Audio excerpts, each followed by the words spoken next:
ଆକାଶବାଣୀ।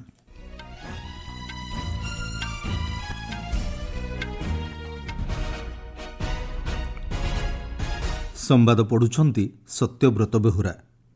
କର୍ଣ୍ଣାଟକ ଏବଂ ଗୋଆ ଗସ୍ତରେ ଯାଇ ଆଜି ବ୍ରୋଞ୍ଜ ନିର୍ମିତ ଶ୍ରୀରାମଙ୍କ ଭବ୍ୟ ମୂର୍ତ୍ତି ଉନ୍ମୋଚନ କରିବେ ପ୍ରଧାନମନ୍ତ୍ରୀ। ଲକ୍ଷ୍ନୌରେ ବ୍ରହ୍ମାକୁମାରୀ ଓ ଭାରତ ସ୍କାଉଟ୍ସ କାର୍ଯ୍ୟକ୍ରମରେ ଯୋଗଦେବେ ରାଷ୍ଟ୍ରପତି। ନିର୍ଦ୍ଧାରିତ ସମୟରେ ପରୀକ୍ଷା ପରିଚାଳନା ଓ ପ୍ରମାଣପତ୍ର ପ୍ରଦାନ ନେଇ ଦେଶର ଉଚ୍ଚତର ଶିକ୍ଷାନୁଷ୍ଠାନଗୁଡ଼ିକୁ ନିର୍ଦ୍ଦେଶ ଦେଲେ ୟୁଜିସି। ହଂକଂ ବହୁତଳ ପ୍ରାସାଦଗୁଡ଼ିକରେ ଘଟିଥିବା ଅଗ୍ନିକାଣ୍ଡରେ ମୃତ୍ୟୁ ସଂଖ୍ୟା 94କୁ ବୃଦ୍ଧି ଏବଂ 17 ବର୍ଷରୁ କମ୍ ଏସିଆ କପ୍ ଯୋଗ୍ୟତା ପର୍ଯ୍ୟାୟରେ ଆଜି ଅନୁଷ୍ଠିତ ହେବ ଭାରତ ଓ ଲେବାନନ ମଧ୍ୟରେ ମ୍ୟାଚ୍। ପ୍ରଧାନମନ୍ତ୍ରୀ ନରେନ୍ଦ୍ର ମୋଦି ଆଜି କର୍ଣ୍ଣାଟକ ଏବଂ ଗୋଆ ଗସ୍ତରେ ଯିବେ। ଶ୍ରୀ ମୋଦି କର୍ଣ୍ଣାଟକର ଉଡୁପିଠାରେ ଶ୍ରୀକୃଷ୍ଣ ମଠ ପରିଦର୍ଶନ କରି ଲକ୍ଷକଣ୍ଠ ଗୀତା ପାରାୟଣ କାର୍ଯ୍ୟକ୍ରମରେ ସାମିଲ ହେବେ। ସେ କୃଷ୍ଣ ଗର୍ଭଗୃହ ସମ୍ମୁଖରେ ଥିବା ସୁବର୍ଣ୍ଣ ତୀର୍ଥ ମଣ୍ଡପର ଉଦ୍ଘାଟନ କରିବେ ଏବଂ ପବିତ୍ର କନକନା କିନ୍ଦି ପାଇଁ କନକ କବଚ ସମର୍ପଣ କରିବେ। ପରେ ପ୍ରଧାନମନ୍ତ୍ରୀ ମୋଦି ଶାରଦା ପଞ୍ଚାଷ୍ଟମ ଉତ୍ସବ ଅବସରରେ ଗୋଆରେ ଶ୍ରୀ ସଂସ୍ଥାନ ଗୋକର୍ଣ୍ଣ ପର୍ତ୍ତଗଳି ଜୀବୋତ୍ତମ ମଠର 550 ବର୍ଷ ପୂର୍ତ୍ତି ସମାରୋହରେ ଭାଗ ନେବେ। କୁଶବତୀ ନଦୀ କୂଳରେ ପର୍ତ୍ତଗଳିରେ ଏହି ମଠର ମୁଖ୍ୟ କାର୍ଯ୍ୟାଳୟ ଅବସ୍ଥିତ ଏବଂ ସେଠାରେ ଆଜିଠାରୁ 11 ଦିନିଆ ମହୋତ୍ସବର ଆରମ୍ଭ ହେଉଛି। ପ୍ରଧାନମନ୍ତ୍ରୀ ସେହି ମଠରେ ବ୍ରୋଞ୍ଜ ନିର୍ମିତ ଶ୍ରୀରାମଙ୍କ 77 ଫୁଟ ଉଚ୍ଚର ଭବ୍ୟ ମୂର୍ତ୍ତି ଉନ୍ମୋଚନ କରିବେ ଏବଂ 10,000 ବର୍ଗ ପରିମିତ ଅଞ୍ଚଳରେ ନିର୍ମିତ ରାମାୟଣ ଥିମ୍ ପାର୍କ ଗାର୍ଡେନ୍ର ମଧ୍ୟ ଉଦ୍ଘାଟନ କରିବେ। ଏହି ଅବସରରେ ପ୍ରଧାନମନ୍ତ୍ରୀ ଏକ ଜନସମାବେଶକୁ ସମ୍ବୋଧନ କରିବା ସହ ବିଶେଷ ଡାକଟିକଟ ଏବଂ ସ୍ମାରକ ମୁଦ୍ରା ଉନ୍ମୋଚନ କରିବେ। ରାଷ୍ଟ୍ରପତି ଦ୍ରୌପଦୀ ମୁର୍ମୁ ଆଜି ଲକ୍ଷ୍ନୌ ଗସ୍ତ କରି 2ଟି କାର୍ଯ୍ୟକ୍ରମରେ ଭାଗ ନେବେ। 2025-26 ବର୍ଷ ପାଇଁ ବ୍ରହ୍ମାକୁମାରୀଙ୍କ ଦ୍ୱାରା ଆୟୋଜିତ ବାର୍ଷିକ କାର୍ଯ୍ୟକ୍ରମ ବିଶ୍ୱ ଏକତା ଓ ବିଶ୍ୱାସ ପାଇଁ ଧ୍ୟାନ ଶୀର୍ଷକ କାର୍ଯ୍ୟକ୍ରମର ରାଷ୍ଟ୍ରପତି ଶୁଭାରମ୍ଭ କରିବେ। ରାଷ୍ଟ୍ରପତି ମୁର୍ମୁ ଆଜି ମଧ୍ୟ ଭାରତ ସ୍କାଉଟ୍ସ ଏବଂ ଗାଇଡ୍ସର ହୀରକ ଜୟନ୍ତୀ ପାଳନ ଅବସରରେ 19ତମ ଜାତୀୟ ଜମ୍ବୋରୀ କାର୍ଯ୍ୟକ୍ରମର ଉଦ୍ଯାପନୀ ସମାରୋହକୁ ସମ୍ବୋଧନ କରିବେ। ବ୍ରହ୍ମାକୁମାରୀଙ୍କ ଅତିରିକ୍ତ ସାଧାରଣ ସଚିବ ଡକ୍ଟର ମୃତ୍ୟୁଞ୍ଜୟ ସୂଚନା ଦେଇଛନ୍ତି, ରାଷ୍ଟ୍ରପତି ଶ୍ରୀମତୀ ମୁର୍ମୁ ପ୍ରଶିକ୍ଷଣ କେନ୍ଦ୍ରରେ ଧ୍ୟାନ କରିବା ସହ 5 ଜଣ ପୁରୁଷ ଏବଂ 5 ଜଣ ମହିଳାଙ୍କୁ ପତାକା ଏବଂ କଳସ ପ୍ରଦାନ କରିବେ। ପରେ ବିଭିନ୍ନ କାର୍ଯ୍ୟକ୍ରମ ଆୟୋଜନ କରାଯିବ। ଅପରାହ୍ନରେ ଭାରତ ସ୍କାଉଟ୍ସ ଏବଂ ଗାଇଡ୍ସର କାର୍ଯ୍ୟକ୍ରମ ଅନୁଷ୍ଠିତ ହେବ। 61 ବର୍ଷ ବ୍ୟବଧାନରେ ଲକ୍ଷ୍ନୌରେ ଆୟୋଜିତ ହେଉଥିବା ଏହି କାର୍ଯ୍ୟକ୍ରମରେ ବିଭିନ୍ନ ରାଜ୍ୟର 33,000 ସ୍କାଉଟ୍ ଗାଇଡ୍ ରୋଭର ଏବଂ ରେଞ୍ଜରମାନେ ଯୋଗଦେବେ। କାର୍ଯ୍ୟକ୍ରମରେ ମାଳଦ୍ୱୀପ, ନେପାଳ, ଶ୍ରୀଲଙ୍କା ଏବଂ ସାଉଦି ଆରବରୁ 1,500ରୁ ଅଧିକ ପ୍ରତିଯୋଗୀ ଭାଗ ନେବେ ବୋଲି ଜଣାପଡ଼ିଛି। ପ୍ରଧାନମନ୍ତ୍ରୀ ନରେନ୍ଦ୍ର ମୋଦି ଆସନ୍ତାକାଲିଠାରୁ 2 ଦିନିଆ ଛତିଶଗଡ଼ ଗସ୍ତରେ ଯିବେ। ସେଠାରେ ଶ୍ରୀ ମୋଦି ସର୍ବଭାରତୀୟ ପୋଲିସ ମହାନିର୍ଦ୍ଦେଶକଙ୍କ 60ତମ ସମ୍ମିଳନୀରେ ଯୋଗଦେବେ।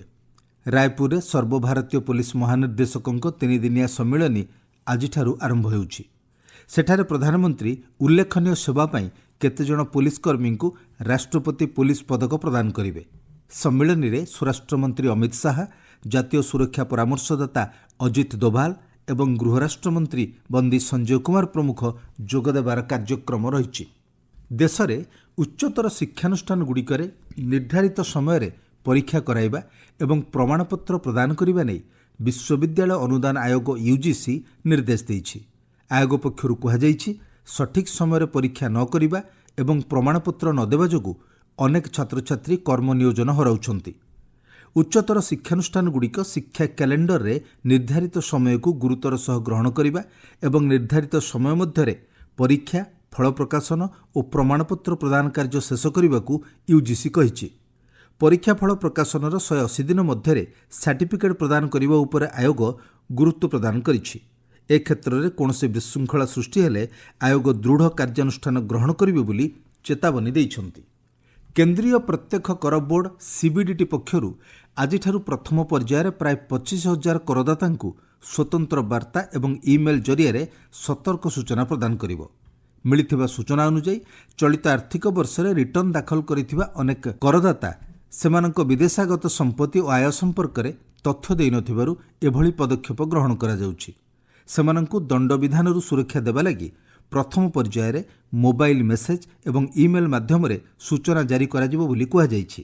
ଆସନ୍ତା ଡିସେମ୍ବର 31 ମଧ୍ୟରେ ସମ୍ପୃକ୍ତ କରଦାତାମାନେ ସ୍ୱୟଂ ତଥ୍ୟ ପ୍ରଦାନ କରି ସୁରକ୍ଷା ପାଇପାରିବେ।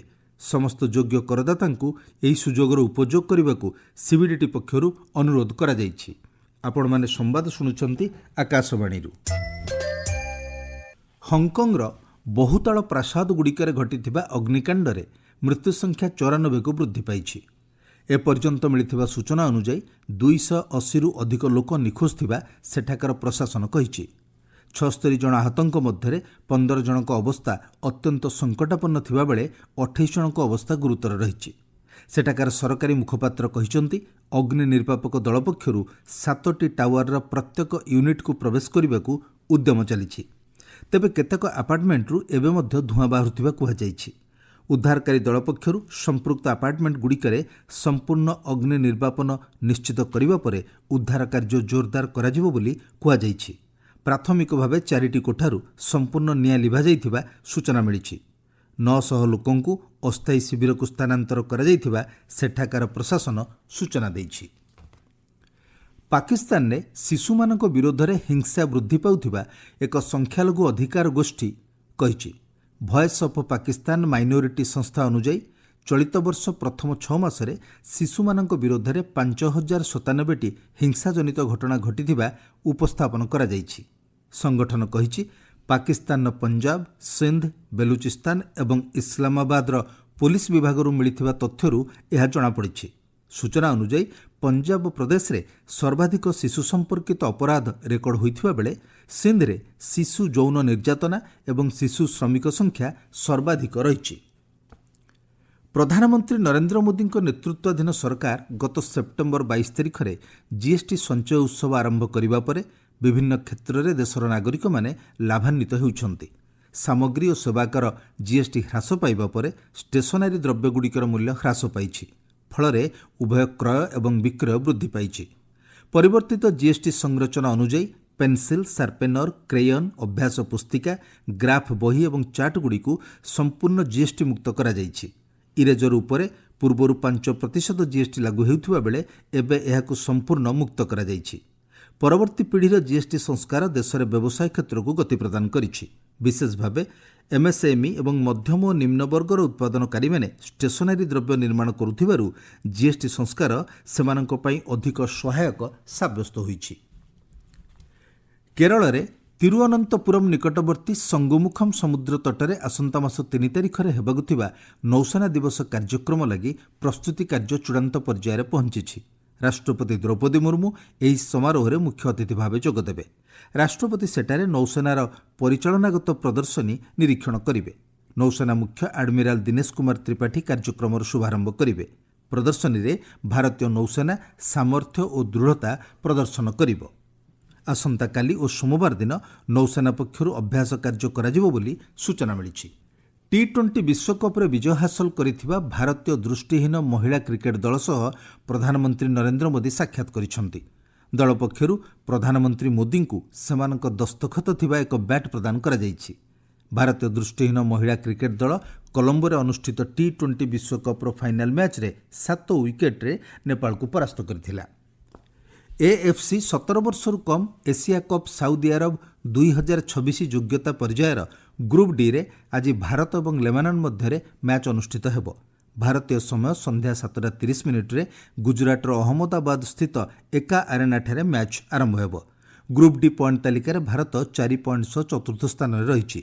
ଗ୍ରୁପ୍ ବିଜେତା ଆସନ୍ତା ବର୍ଷ ହେବାକୁ ଥିବା ଏଏଫ୍ସି 17 ବର୍ଷରୁ କମ୍ ଏସିଆ କପ୍ରେ ଭାଗ ନେବା ପାଇଁ ଯୋଗ୍ୟତା ଅର୍ଜନ କରିବେ। ମୁଖ୍ୟ ସମ୍ବାଦ ପୁଣିଥରେ।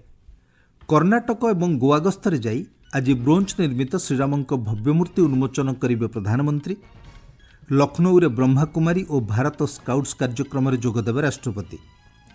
ନିର୍ଦ୍ଧାରିତ ସମୟରେ ପରୀକ୍ଷା ପରିଚାଳନା ଓ ପ୍ରମାଣପତ୍ର ପ୍ରଦାନ ନେଇ ଦେଶର ଉଚ୍ଚତର ଶିକ୍ଷାନୁଷ୍ଠାନଗୁଡ଼ିକୁ ନିର୍ଦ୍ଦେଶ ଦେଲେ ୟୁଜିସି। ହଂକଂ ବହୁତଳ ପ୍ରାସାଦଗୁଡ଼ିକରେ ଘଟିଥିବା ଅଗ୍ନିକାଣ୍ଡରେ ମୃତ୍ୟୁ ସଂଖ୍ୟା 94କୁ ବୃଦ୍ଧି। ଏବଂ 17 ବର୍ଷରୁ କମ୍ ଏସିଆ କପ୍ ଯୋଗ୍ୟତା ପର୍ଯ୍ୟାୟରେ ଆଜି ଅନୁଷ୍ଠିତ ହେବ ଭାରତ ଓ ଲେବାନନ ମଧ୍ୟରେ ମ୍ୟାଚ୍। ସମ୍ବାଦ ଶେଷ ହେଲା।